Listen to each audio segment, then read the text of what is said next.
지난 시간에 스펙트럼에 대해서 배웠습니다. 조금 보충 설명을 하고 넘어가도록 할게요. 자, 화면에 보이는 이 그림은 검은색, 이 물체는 무엇일까요?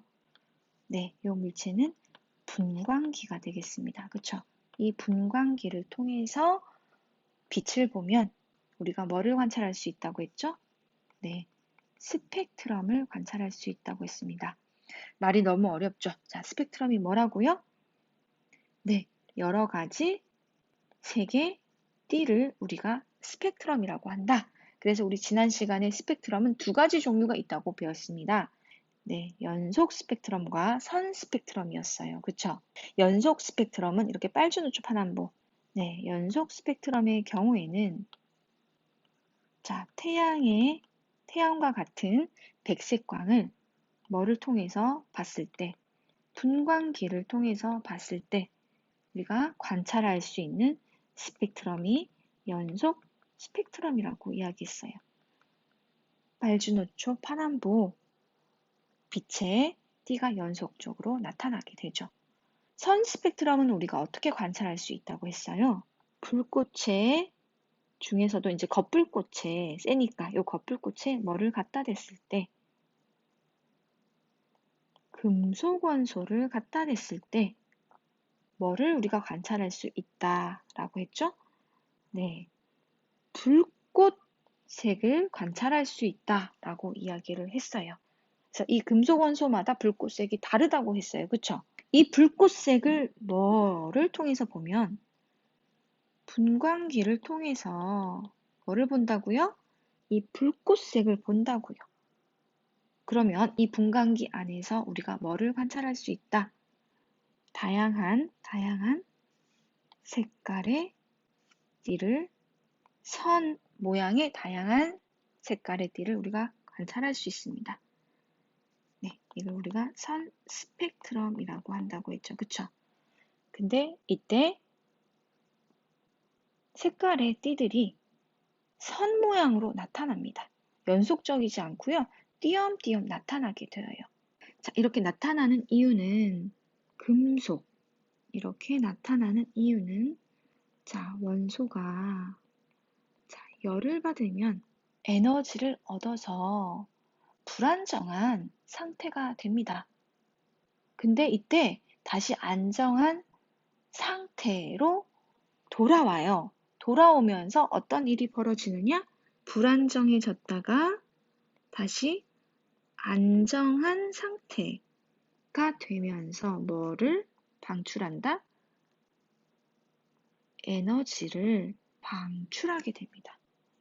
이때 방출하는 에너지가 우리가 관찰하는 이 불꽃색이 되는 겁니다. 그리고 이 불꽃색이 이제 선 스펙트럼으로 나타나게 되는 거죠. 근데 띄엄띄엄 이렇게 나타나는 이유는 뭐가 다르기 때문이다. 원자의 구조 때문이더라. 자, 그래서 이렇게 띄엄띄엄 나타나는 선 스펙트럼의 경우는 연속적이지 않죠. 그쵸? 그래서 우리가 뭐라고 한다?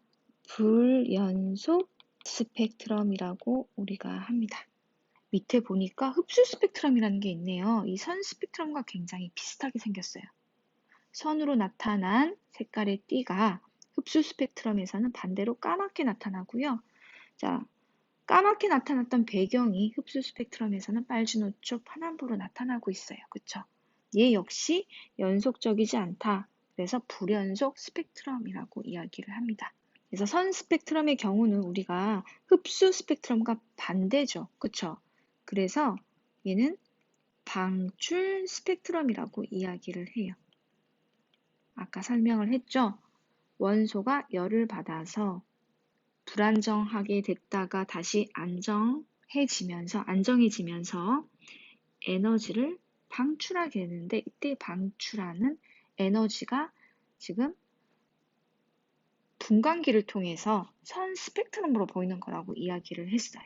그래서 우리가 에너지 방출로 인해서 보이는 거기 때문에 방출 스펙트럼이라고 이야기를 합니다.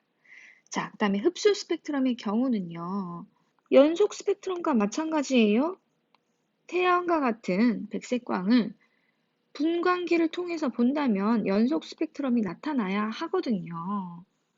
자, 근데 빨주노초 파남보 연속 스펙트럼 가운데 까만 선으로 나타나는 부분이 지금 일어나고 있는 거예요. 자, 까만 선으로 나타나고 있는 이 선은 왜 생기느냐? 이 선에 있는 빛의 파장을 누군가가 흡수해버렸기 때문에 그래요. 그래서 지금 나타나지 않는 거예요. 그쵸?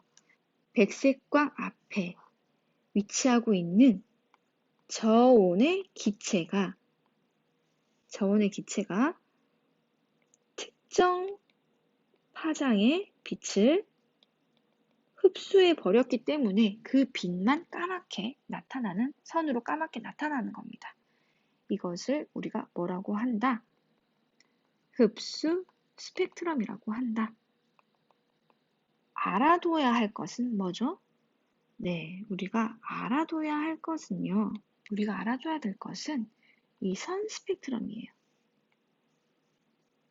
선 스펙트럼이 어떻게 나타나게 되느냐. 요게 중요한 거죠. 그쵸?